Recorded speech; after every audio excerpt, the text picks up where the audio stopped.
All right, welcome back. This is still The Polity, reaching you live from the Abuja studios of KaftanTV.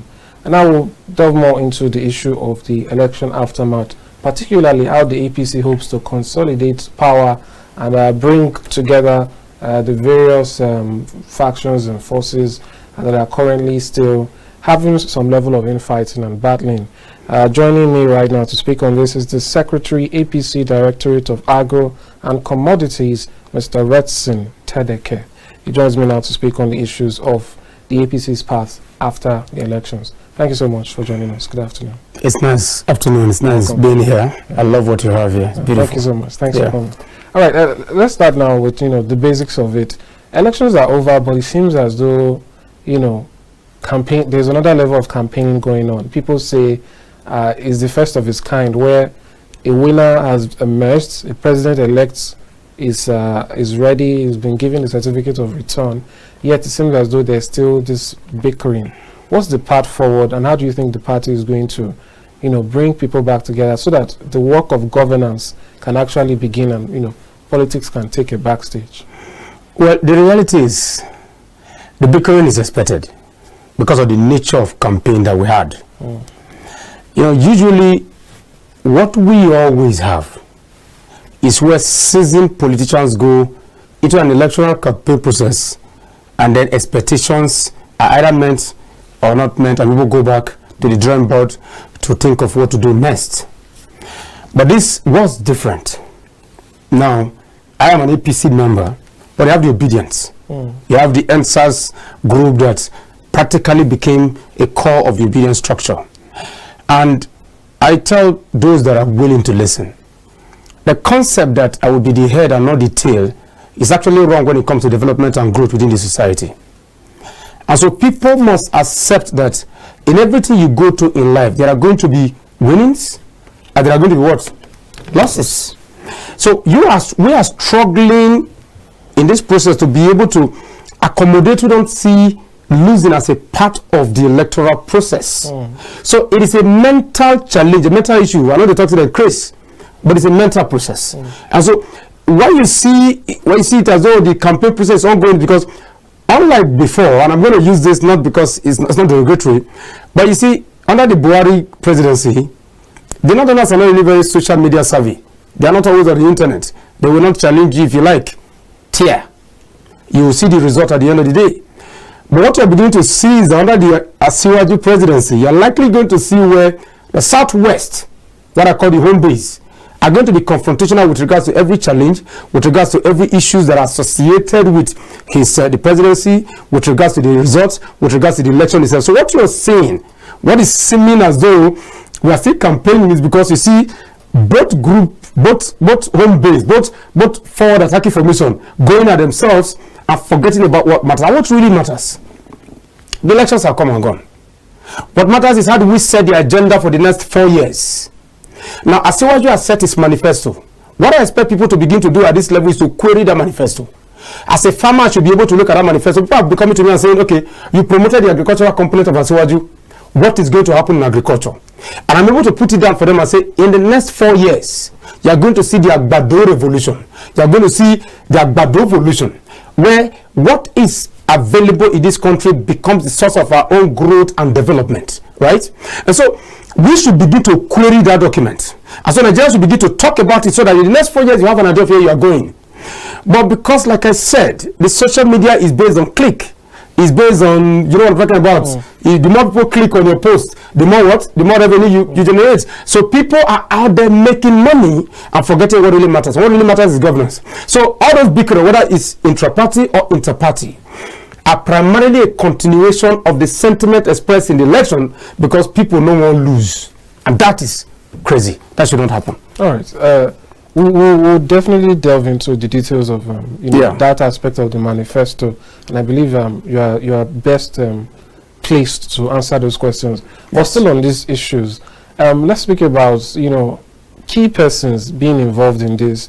Now you made mention of obedience, you made mention of a component of them, and so on. The thing about that is that those persons might not officially be Labour Party members or supporters. So you might see, take for instance, we saw recently a man in a plane shouting, "Obedience, we can't allow Asiwaju to be sworn in," which was tantamount to treasonous statements and so on and so forth.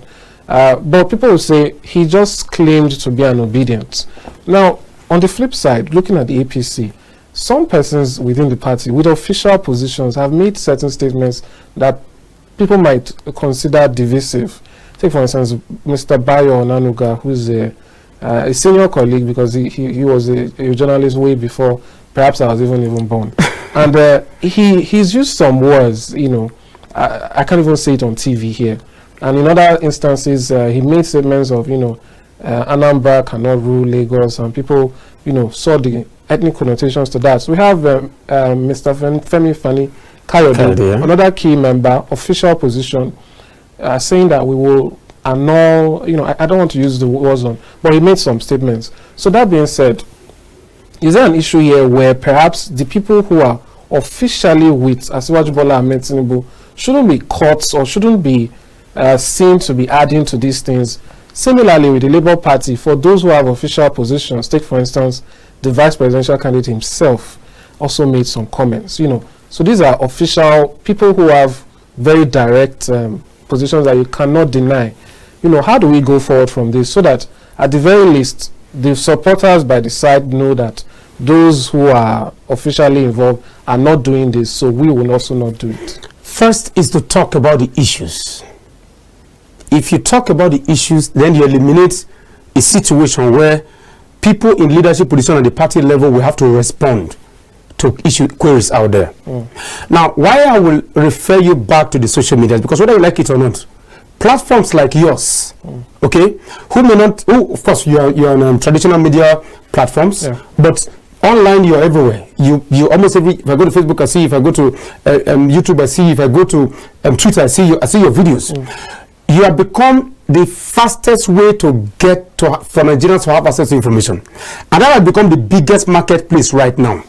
In short, your mates in the traditional media are not having as much impact, not making as much revenue as you make just by being present on social media. So you see what is happening there. A lot of the core media guys in all the APC, PDP, and Labour are having to defend that narrative that is taking place on the new media. So what should happen is, and like you said about the issue of Bayo, and I will not express it the way he expressed it, but talking about the time for Lagosians to take over Lagos. That was one of the statements that you talk about. Okay? Now, the election it wasn't based on the issues. It was mostly based on religion. It was based on tribal sentiment. Who would you blame for this? I would practically blame, primarily, I wouldn't blame the APC team. I'll blame the Labour Party candidate, because if you know his antecedents in Anambra, you understand it was not new to him. Who is not aware of what happened when he was governor in Anambra State for 8 years between the Anglicans and the Catholic? Who is not aware of what happened then? So this is something that he's used to. And this is not something that the candidate of the APC, if there is anything to say about the candidate of the APC, like I often tell people, I'm a traditional Muslim, I don't go to church, I don't go to mosque. But I'll gravitate towards him because if a man who is a Muslim can live with a wife who is a Christian and a pastor for decades, okay, you can't accuse that man of Islamization, of being insensitive to the plight of the other religion. So we created this, and one of the things we always say, I will drive this message all the time on social media, is do not start the campaign, do not start your conversation with religion. If you want to talk about national development, I don't want to say, the day when we say, in the name of Jesus Christ and Allah Akbar, to buy you food, shop, that day I will listen to you and begin to have the religious argument. The Chinese are not Christians, for goodness sake. But the Chinese economy is the most productive economy in the world. So God knows they develop your economy. God is not interested in the business of national growth and development. What is interested, what matters in the business of national growth and development is how you utilize the component of development within your state, within your country, to elevate and grow your people. So that is what matters. And so what needs to happen, that's what you say, I'm going to drive you back, is that all parties must begin to ask the question, what is the governing agenda? But when you have an election that has come and gone, and one of the major narrative out there Is that the election was stolen, for example? Is that there was massive rigging? Is that I won so and so so? Is that the FCT is the citizens of the FCT are more important than the citizens of every other region? What you are going to create, and sorry, the media also has a role to play here. What you are going to create is a narrative that is anti-development, is anti the country itself, is anti-progressive, is anti what is necessary for the country to move forward. So that is exactly what people begin to discuss. And one of the things you know is that what sells on social media is what is irrelevant.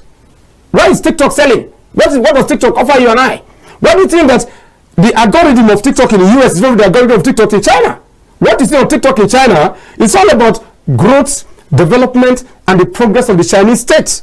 What you see about TikTok in the US is people doing funny things, abusing elders, and everybody's what? You see a TikTok where somebody is abusing an elder, and there are 50 million people watching it, and you ask yourself, what is the impact of that in the development of your people? So, if you create rubbish content, you know what will happen? People will go without what? Rubbish content. So, what needs to change is for the nation, for those that believe in this country, for those that trust in our progress, to set an agenda that focuses on Nigeria first, Nigeria only, and Nigeria always. That way, you wouldn't have to force leaders to begin to answer questions that are concerning the Nigerian growth and development of our state and our current economic state.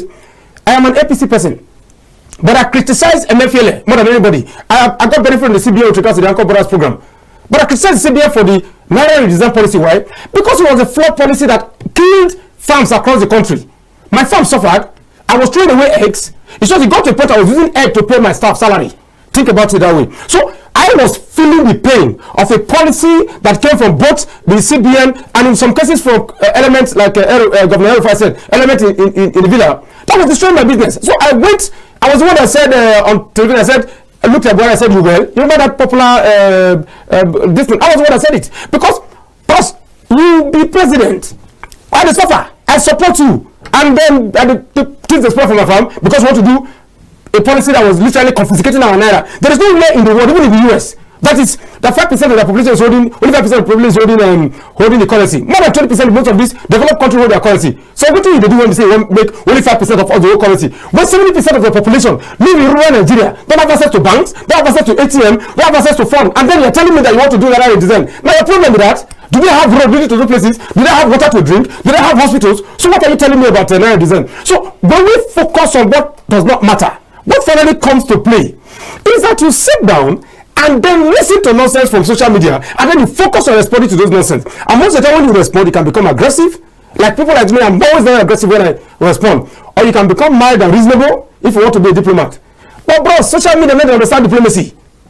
And that is why you see we must gravitate from that madness into the street of developmental narratives that focuses on the strength of the Nigerian state and how we can address our weaknesses. And we have so many of them. I'm bringing you back to it because that's what matters. That's fair. That's fair enough. All right. So one final question on this, and then we'll go straight into the agricultural revolution we should be expecting. You've already shown that you can't criticize your own, your own party, your own people. So the question now is, you give a general advice. So what would you say that your party can do to try and maintain that, bringing things back to the issue, even when you are provoked? When people say, this is happening, how do you think, especially, I'm now telling you now to advise not just your party, but those persons I mentioned before, Mr. Bayo, Mr. FFK, what would you say to them to ensure that the issues always come back to the main thing, not, ethnic or religious or, none of those, so that we return to where we need to be to move forward? My guy, I be a guy. For what we need to start fight, but if you bring them, we need to stop them. So you know I'm coming from. Right. Yes, my advice to my party is simple. Don't start these conversations where you begin to waste energy talking about what does not matter. But if they bring them, no run from them. My family was threatened. If you remember, I was wondering, there was a post I was flying around about the man that put up a post and said Lagos belongs to Yorubas, Igbos. I was the one that put up that post because I was angry with what happened in Lagos during the presidential election. And so when I put up a follow-up post, people attacked me. My family, I had to get security men to go and look after my family, where they are located. Now, but instead of me to go into a shell, you know what I did? I went very confrontational and identified everybody that posted a picture of my kids. I tracked every one of them. And I went to them and I said, see, guy, I am here because I want the country to become better. But if you threaten my family again, I will say some things I said to them here. I'm not go then nice to you. Now, so what the team, the APC team must begin to do is focus on the issues, but not run away from the fight. Yes, I go talk as today. As you know, like I said, if we, like you rightly said, we are telling our principal that look, we will support you. We will ensure that your government mandate for this country becomes effective for the betterment of the Nigerian people. But we're not going to leave you. Because the people believe that you're an administrator. People look at Lagos, right? And say, okay, we should replicate some of the things we have in Lagos across the country, right? Now, if you know, if what we see for Lagos, the reforms, the initiatives, the growth, the progress cannot be replicated in Nigeria, go sit and they look at you, we go come after you. So what must begin to happen is for the party, the APC, to begin to sell what we have. We saw it during the primaries. We saw it during the presidential. The manifesto is out there, but we are talking about it more and more. Today I put up a post about what Asiwaju is going to do with regards to, like you said, agriculture and so on and so forth. And a lot of people took interest in just the palm oil plantation. A barrel of palm oil today is about $160 today. A barrel of crude oil is about $80 today, right? Now think about it this way. If the Niger Delta, where crude oil has become a cost to us, like I said, I'm an man. If Niger Delta plants 1 million palm trees in the first 4 years of Asiwaju, by the end of his first 4 years, the Niger Delta alone will contribute about $4 billion to the Nigerian economy from palm oil alone. Now think about it. These are the conversations that we're already beginning to have. So we are setting the conversation, we are setting the agenda that, look, we have everything in this country to be great. Let us become what? Great. But if, like I said, if you bring fights, we're not going to shy away from the fight now. But the Nigerian guys will be now. Let's go for this country. Talk about us. Sure. All right. Now let's move over to the issues, like we said. What are we to expect? You've said it yourself. You're a farmer yourself, so this is something that would directly even impact you. What are we going to see with Asiwaju coming on board? You mentioned palm oil. Interestingly, yesterday on the front pages of one of the papers, Daily Trust. Yes, Daily Trust. I think how many billion? We imported 300 billion naira worth of palm oil. Now, crazy be that. Exactly. So, what will we be saying differently when it comes on board? And another question is, who are the people do you think that we might be seeing him work with? Because that's another important thing. People say Asiwaju is not going to do it himself, but he has access to the people who know how to do it well. So, what are the expectations? If you look at Lagos, you have an idea of what he's going to do with regards to do that work for him. I say that there is no politician in this country today who has built as much base of leaders as Asiwaju. So we have no fear with regards to those he's going to bring. Those that can get the job done. The VPs, and Asiwaju Commissioner, Fashola, Ambode, Sanwo-Olu, Akabozo Budget, so many of them. Of course, Abikada Berian, a lot of them was, so we have no problem with that. Now, with regards to agriculture, you see, the challenge we have, the central bank has said they have spent trillions on agri intervention. Yes, it has had some impact, but it has had minimal impact because of the design of those programs. And one of the things that Asiwaju spoke about in his manifesto is access to cheap funding. I always tell people, I said, Nigeria should stop listening to the West, talking about the Americans, the British, the Europeans, and so on and so forth. Who will tell you that government has no business in business? Government is the only business in agriculture because agriculture is a national security issue. If men no chop well, that is when Boko Haram is able to what? Recruit them. IPOP. This man, Iboho, before he was taken out of the system. So what needs to happen is, what is going to do? One of the things it's going to do is to ensure that there is access to cheap credit for real farmers. Okay? Now, in Malaysia, we talk about palm oil. You talk about why the story about palm oil. Indonesia and Malaysia, when they came here at 1976, the year I was born, to learn about palm oil, palm kernel. Today, Indonesia, I think Indonesia alone does about $6 billion from palm oil every year. That is as close to Nigeria will get as revenue from crude.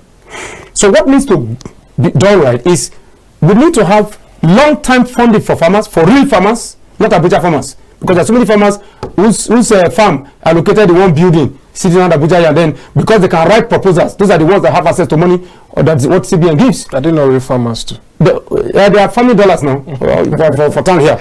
Now, so we need to have access to cheap funding. We need to have access to long-term funding. And I've often said this. You see, you cannot commercialize national farming, national agriculture. You don't put it in the hands of the commercial bank, because the commercial banks think about turnover. For every commercial bank you have out there, the first thing that comes to his mind when government give them money is what? Is how do I turn over this money and make more money? And that's where, when I started talking about repurposing the Bank of Agric, the banks that are associated, the cooperative bank that's associated with the real farmers, is because so that they are not thinking about profits, but they are thinking about productivity. Because productivity drives real growth that can actually enhance our GDP, employ more of our people, and then develop rural Nigeria. Because until and unless rural Nigeria is developed, we cannot move forward. And that was why he spoke about rural infrastructure. See, I visited a farm field in Texas that was holding about 200 hectares of maize. The road leading to that farm did not have quota. It was normal, laterite, high compact road with drainages. So you don't need high cost infrastructure in rural Nigeria. You just need basic access infrastructure. Healthcare, primary healthcare, water, basic water, electricity, rural electricity, solar panel, and so on and so forth. Road, basic road, so that Nigerians can become productive. And then we must look towards the east, like Asawadi is trying to do. What am I talking about? Instead of buying tractors for my village in Nasarawa State, why don't I look at the common Okada that people are used to? Then fabricate implements that are attached to that Okada that every person in that village can use to improve productivity. Instead of putting 15 million in Okada, I can use that 15 million to buy what? To buy 20 Okadas, and then do what? Attach tools to them that can make them work better. So it is all about, like I said, micro technology deployed to rural Nigeria, based where access to funding is cheaper, rural infrastructure is made available, and Nigeria can begin to grow from rural Nigeria. The reason is simple. Majority of Nigeria is in the rural communities. 70% of Nigerians are living in rural Nigeria. And that community is not covered by anything. That was one of the biggest failure of the Naira confiscation policy. Because they're telling people to go wireless. People know that they use smartphone.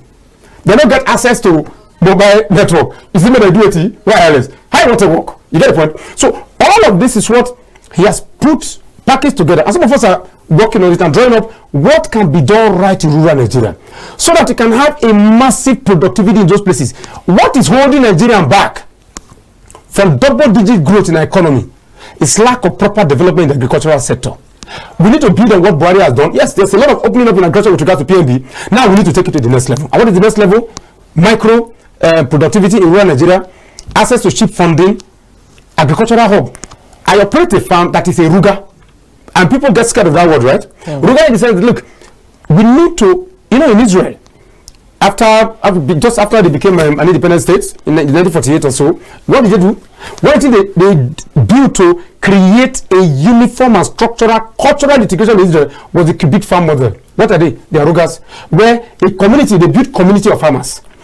And you can have 10,000 farmers in that place, enjoying the same facilities, working with the same support system to what? To produce. And that is why you see they were able to develop desert into what? Into farm fields to produce grape. And that is exactly what we're talking about. That is exactly what the manifesto is all about. Leave no farmer behind, make the Nigerian farmer productive, make the Nigerian economy beneficial for that productivity, and enhance their capacity. That is exactly what the manifesto is all about. That's fair enough. It seems like they say, it seems like a plan. Your focus, from what you said now, is on the rural areas.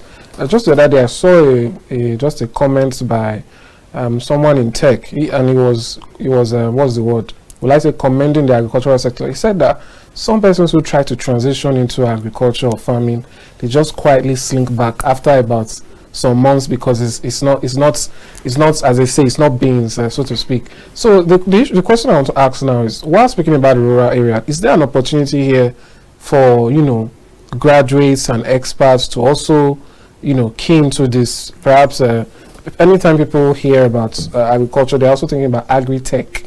Is there any way people can come in and bring more tech into this, or is this something that only the rural areas would really dominate? The way we look at agriculture is where we have the problem.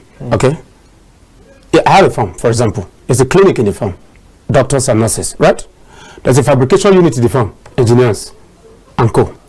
And then you have scientists with regards to soil testing, being able to formulate feeds and so on and so forth. So the entire society is actually foundation on agriculture. Don't forget that the Industrial Revolution was premised on, was agrarian. United Kingdom. I always tell people that the opium, the Treaty of Making that handed Hong Kong over to the British, but because the British were selling weed to the Chinese on the ground, and the Chinese fought back, and the British said they went to war, and the Chinese said they were going to lose, so they handed over Hong Kong to the British. It was agriculture. So it is the foundation of everything with regards to human development, particularly in nation like Nigeria is just beginning to grow. Okay, what I mean therefore is that every form of technological advancement, okay, needs agriculture to be able to solidify their own growth and progress. Now, the mistake we make most of the time is to begin to look at fintech as a driver for agriculture. It doesn't work that way. Fintech is part of what drives agriculture, not the driver. Sort of telling the bushman in the village that he's going to be using drone to farm. But in our drone they operate. You know, you need to get him to a level before you begin to introduce what? Drones. What does he need? Like I said, he needs what he can operate. That's where the Chinese did it. Thailand, until Buhari came, that we used to import most of our rice from, they still use ox to farm. They use Okada. Majority of the farmers use Okada. So what do? You don't bring in that technology. Somebody called me the UK and said, Rex, I want to bring, there's this design, there's a, what name we call it, this new technology they use to print building. There's one name they call it, I've forgotten the name now. They said they want to use to build machine. I said, bros, you won't come carry one technology from UK, come village. Then we call the design, when you want to build machine, we call the use printer, the printer. Mr. Sodeke, just a moment. Let's just quickly hear from one of our callers. Yes. Good afternoon. This is the press. What's your name and where are you calling from? My name is Nasir Usman from Gusau, Zamfara State. All right, Mr. Usman. Please go ahead. Well, I am watching you live from Gusau, and my advice is that the future of farmers' economic stability in Nigeria is that please let the president, the incoming president, Suwaju Tinubu, expand the welfare of farmers, especially in terms of giving out the grains. There is one program that is called Anko Borrowers, so let it be given to those that have farm, those that can farm, not those youths that always just put it into pocket and buy iPhone, buy motorcycle, and so on and so forth. Please let that materials be reaching the exact farmers. So we need those kind of programs to be continued on and on. Thank you very much. Thank you. Thank you for calling. Thank you so much.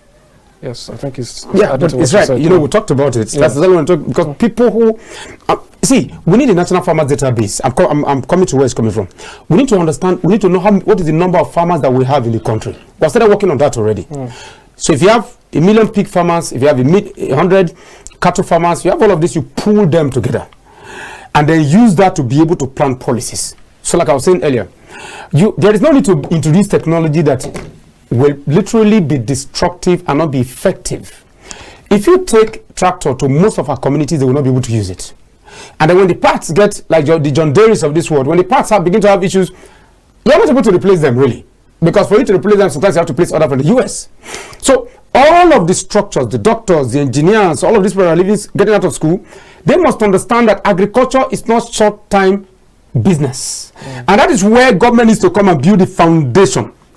The rural infrastructure, the technological backbone. If you know, the internet is the product of the American government. It's not a private investment. So nobody should come and scope us. Okay?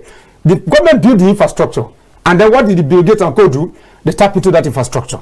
So that needs to happen. The capital you need to make agriculture work, there is no person that has it. You know, the thing about it is that it is expensive to farm. It is expensive to follow up with the produce and the value chain addition in agriculture.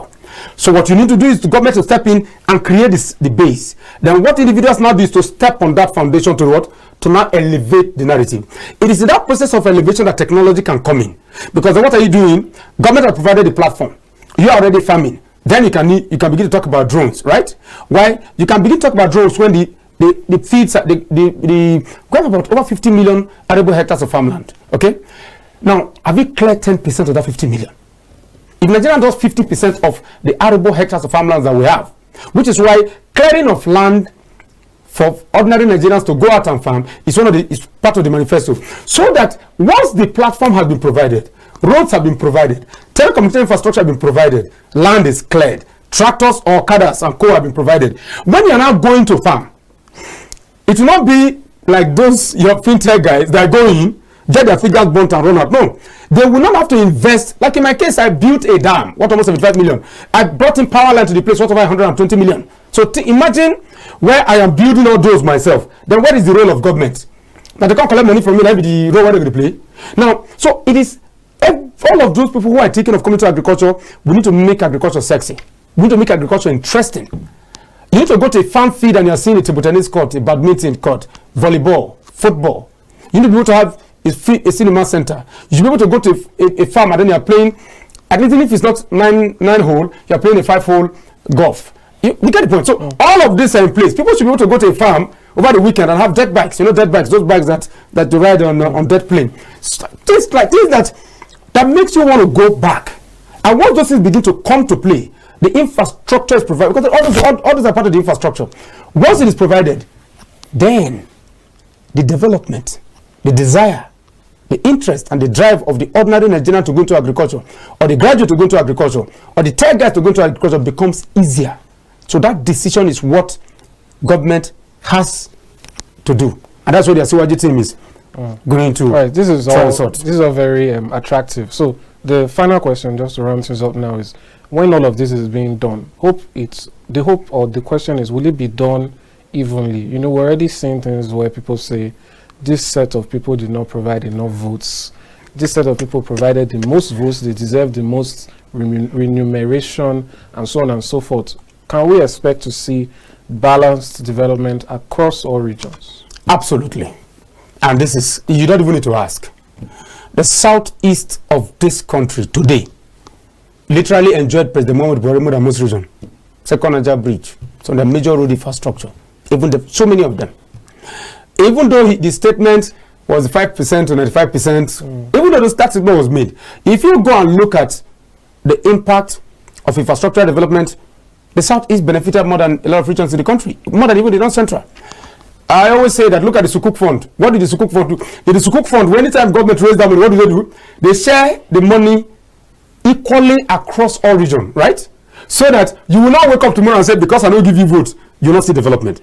Have you ever seen when they go to FAC and they say, because you didn't vote, we are not going to give you the money that belongs to your state, or you're not going to be able to take loan?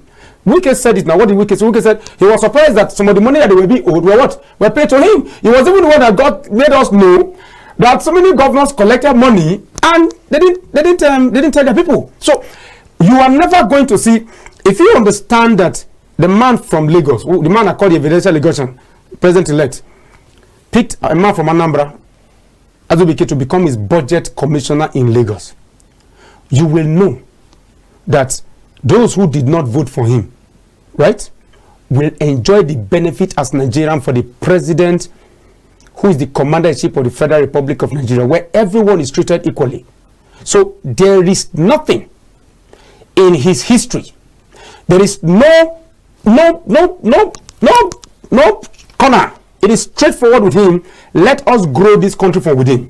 When he went to Aba, he said in Aba, he said, I'm going to make Aba an industrial productive hub. You remember what he said in Aba? When he went to Ebo, he said the same thing. So it is all about what is it that he can do in this region. How do we ensure that Aba becomes so productive that Aba can begin to generate $2-3 billion every year from what they do best?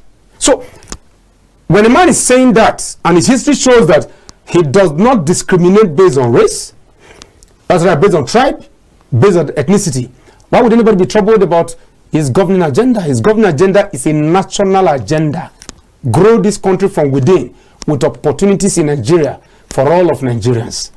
Whether you be Yoruba man, whether you be Igbo man, whether you be Yoruba man, whether you're a Christian or you're a Muslim or a traditional worshiper like myself, Asiwaju is going to be president of every person in this country. Obedient, Baptist, articulators, and any other confused person that does not have a political structure. All right, Mr. Reston Sedeke, thank you so much. It's been an interesting conversation. Definitely, I hope you'll be back sometime soon for more of them. Thank you so much. I told you I love your studio. I love the studio. Thank you so much. Thanks for bringing it back to the issues. We hope more of this continues. Thank you very much. And we hope there are lesser fights involved. Thanks so much for coming. We'll start them, but we'll run away from them. All right.